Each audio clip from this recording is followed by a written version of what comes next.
सबको तर्फबाट राखिएको मन्तव्य यही ल्याउन चाहन्छु। धन्यवाद, नमस्कार।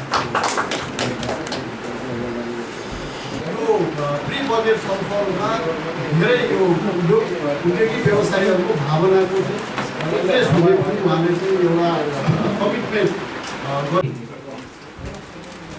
पूर्व अध्यक्ष निवर्तमान अध्यक्ष तनहुँ उद्योग वाणिज्य संघका पूर्व अध्यक्ष एवं सल्लाहकार प्रकाश श्रेष्ठलाई आसन ग्रहणका लागि हार्दिक अनुरोध गर्दछु।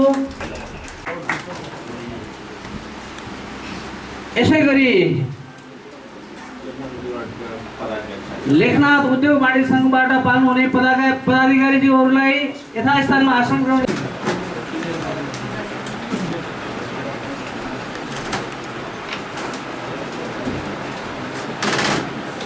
र भोलिको दिनमा यो प्रादेशिक संरचना बनेको छैन, हामी सबलाई थाहा छ। राजधानी बनेको छैन, हामी सबलाई थाहा छ। बजेट छुट्टिन्छ, त्यो बजेट कसरी खर्च हुन्छ भन्ने कुरा हामीले बुझेका छैनौँ। यी सबै कुरालाई हाम्रो तर्फबाट, हाम्रो दृष्टिकोणबाट, हाम्रो सोचबाट सरकार समक्ष पुर्याउनको लागि यो प्रयासको सुरुवात हो, यो थाल्ने हो, प्रस्थान दिनु हो। हाम्रो सम्भावना त हेर्नुहोस्, जुन जिल्लामा गए पनि, जुन ठाउँमा गए पनि सम्भावनाको व्यापक कुराहरू गरिन्छ, तर सम्भावनाका कुरा मात्र गरेर पर्याप्त छैन। त्यसलाई यथार्थमा परिणत गर्न हाम्रो जिम्मेदारी। त्यसैले सम्भावना यहाँ फलानु छ, यहाँ फलानु छ, यहाँ फलानु छ भनेर मात्र हाम्रो भूमिका पुरा हुन सक्दैन। हामीले जे कुरा गर्छौँ त्यसलाई निर्गुणा पुर्याएर अब हामीले अगाडि बढ्ने काम चाहिँ हाम्रो सबभन्दा महत्त्वपूर्ण दायित्व हो भन्ने मलाई लाग्छ।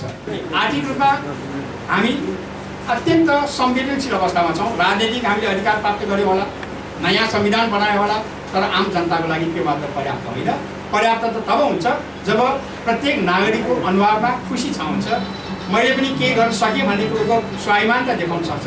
त्यसैले यो संविधान आइसकेपछि प्रस्तुत हुने सङ्घीय बजेटले यी हाम्रा कुराहरूलाई सम्बोधन गर्नको लागि पनि यो पहिलो प्रयासको सुरुवात उपस्थित हुने कुराहरू जानकारी गराउँदै बिताउँछु। धन्यवाद। धन्यवाद। तनहुँको वाणिज्य संघको कमिटी म थोरै त्रुटि हुनुको सुनिन्छु, यसको क्षमा चाहन्छु। हाम्रो यस गरिमामय समारोहमा कार्यक्रममा तनहुँ उद्योग वाणिज्य तनहुँ वास्तवमा कृषि क्षेत्रमा यहाँ ठुला फाँटहरू छन्, जसलाई अहिले सिँचाइको अभावले वर्षे बाली मात्रै लगाउन सकिएको छ। यदि यसलाई सिँचाइगत रूपमा राम्रोसँग यसलाई सिँचाइ प्रयोग गर्न सकिने, यसलाई आर्थिक रूपमा कृषि क्षेत्रले यसले समृद्ध बन्न सक्ने सम्भावनाका धेरै फाँटहरू छन्। यसैले धार्मिक हिसाबले धेरै ठुला धार्मिक क्षेत्रहरू छन्, पर्यटकीय धार्मिक क्षेत्रहरू पनि यहाँ प्रत्यक्ष सम्भावना भएका क्षेत्रहरू छन्। हामी सबै राजनीतिक दलहरू एकै ठाउँमा मिलेर यसलाई 4 नम्बर प्रदेशको क्रमिक रूपमा आर्थिक क्षेत्र, कृषि क्षेत्रमा यहाँ बजेट निकासको लागि प्रयास गर्ने, धार्मिक क्षेत्रलाई पहिलो पटक यो क्षेत्रलाई बढी फोकसिङ गर्ने भन्ने कुराहरू सबै राजनीतिक दलहरू, उद्योग वाणिज्य निजी क्षेत्र मिलेर गर्न सकियो भने अवश्य पनि यो तनहुँ आर्थिक र कृषि क्षेत्र र धार्मिक क्षेत्रले समृद्ध छ। त्यसैले यो मलाई लाग्छ जलविद्युतको हिसाबले पनि यो समृद्ध छ। खालि योजना र नीतिको मात्रै खाँचो छ। हामीसँग वर्षेनी जलविद्युत आयोजनाहरूमा अझै बनाउन सक्ने सम्भावना छन्।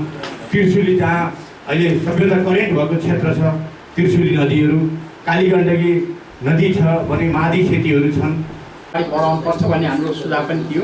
र त्यसको पहिलो कडीको रूपमा चाहिँ यो वैशाख 1 गते पोखरामा आएर तपाईँहरूसँग छलफल गर्ने मनसुबा उहाँले व्यक्त गरिसक्नु भएको सन्दर्भमा पनि